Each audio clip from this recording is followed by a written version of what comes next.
Good afternoon. Thank you all for coming. I'm Lieutenant David Valenta with the LVMPD Special Victims Section. I want to talk to you all today about child drowning and drowning prevention as related to child death. We've already had 2 incidents this year, and 1 death is too many, especially on a topic such as drowning, which we believe is preventable. So I want to talk about that and a few things we can do to help everybody prevent these, because it's a tragic incident that affects everybody's life, and we could do everything we can to try and eliminate that. Through that, first and foremost, there's no substitution for adult supervision. There's been instances where people don't even realize their children have gone outside, or think their children are outside playing, unaware of the pool, or you're visiting with friends.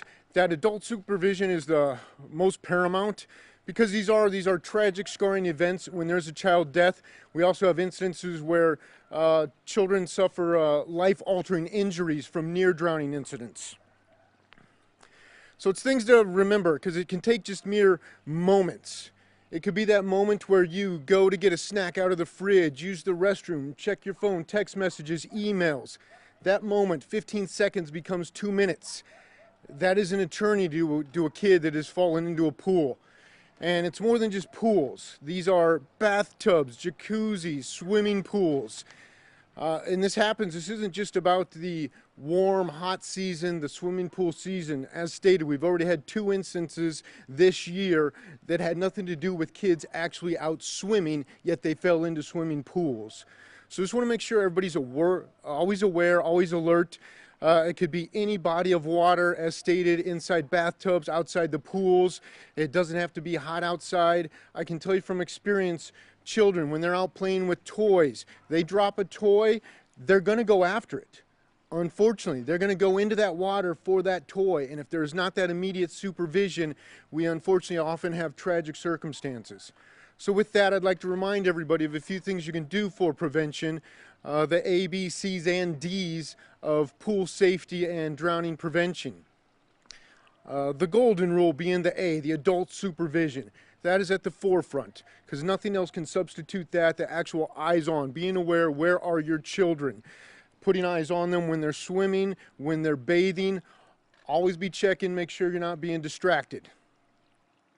The B is going to be for the barriers. It's often important when you have a pool, if you have children, be aware of a pool safety fence. Make sure it has a locking mechanism to keep kids from accessing the pool. Because even outside of the hot summer months, the kids are going to want to go outside and play. They should be able to do that without having to worry about the pool. So having that pool safety barrier, having pool safety covers are important to keep kids out of the water regardless of the time and temperature of the year.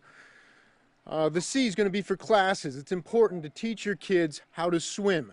That will always be beneficial, giving them the proper skills to prepare themselves if they are to fall in any body of water. As well, parents should all take CPR classes in that horrible event. They can do what they can to save their children's lives.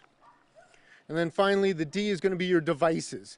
That's going to be everything from your flotation devices, your life safety vest, anything you can, flotation devices, tools you can throw into a pool to save a kid.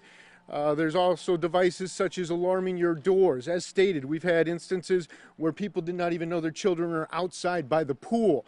That's where your door alarms, any alarm, any door that can access a backyard would be beneficial to have safety latches, have alerts that will let you know that your kid has gone outside near a body of water. There's additional tools such as safety bracelets, wave monitors, Bluetooth alerts you can put on. A kid's bracelet gets wet, it'll immediately alert you. So there's tons of options and devices that can help keep your family and children safe, but ultimately none of those substitute that first-hand adult supervision. So with that, we just hope that everybody understands and listens to the precautions we give out here today, because we'd much rather you see and hear us today than to have us actually show up as first responders at your house on a tragic accident. With that, I will take any questions. Have there been any arrests in the 2 incidents this year, or were they both just considered horrible accidents? They were both just tragic accidents. We still work with the state and we investigate everything fully. We've found that both were just tragic accidents this year so far. Approximately what ages were those victims of the drowning? Been approximately 3 years old this year, and over the last few years they seem to hover around your 1.5 to 3, 4 years of age. I don't know if parents are aware of how quickly a drowning can happen. Can you talk about really how quickly this entire life can change? Absolutely, great question. And our public information office is going to push out a video that will really illustrate that point, that shows how quickly you can be distracted and a child can go face down, and it's just a matter of moments. So we've had several instances where it is that fast. Someone goes to check email, and just loses track for just mere moments. And we have had tragic accidents to also just near drowning accidents. Obviously, pools are the main concern, I would assume, but I know there are other bodies of water in backyards, like fountains, things like that. How important is it to, protect children from getting into situations like that with smaller bodies of water? Because I know it doesn't take that much water to drown. Absolutely. Depending on the age and size of the child, all bodies of water can be considered a risk and a hazard, everything from bathing children in kitchen sinks. The bathtubs are frequent. The pools, the jacuzzis, absolutely. The fountains, any body of water, no one should diminish the threat or risk of any of them. Sometimes we look at the death of a child and we think neglect, or we think the amount of carelessness that may have happened. But are these parents that might mean well and just kind of are looking the other way, or kind of give me an idea of who might fall victim to accidental drowning? Absolutely, which is, as I stated, they don't all become criminal investigations. We show up, respond, and investigate all child deaths. Many of them are not criminal, but there is not a neighborhood I have not been in. It affects all races, all walks of life.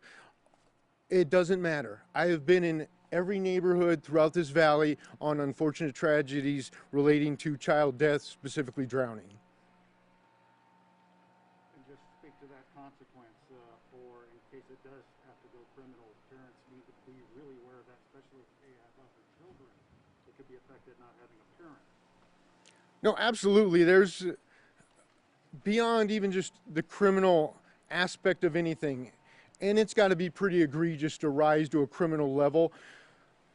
But those scars that the family's going to be dealing with, there's no criminal penalty that will supersede what they already have to deal with. So that's why we're here to prevent them, to help them heal, because many of us are parents ourselves. We don't want to go through this tragedy, and we want to do everything we can to help everybody else prevent it. Thank you very much.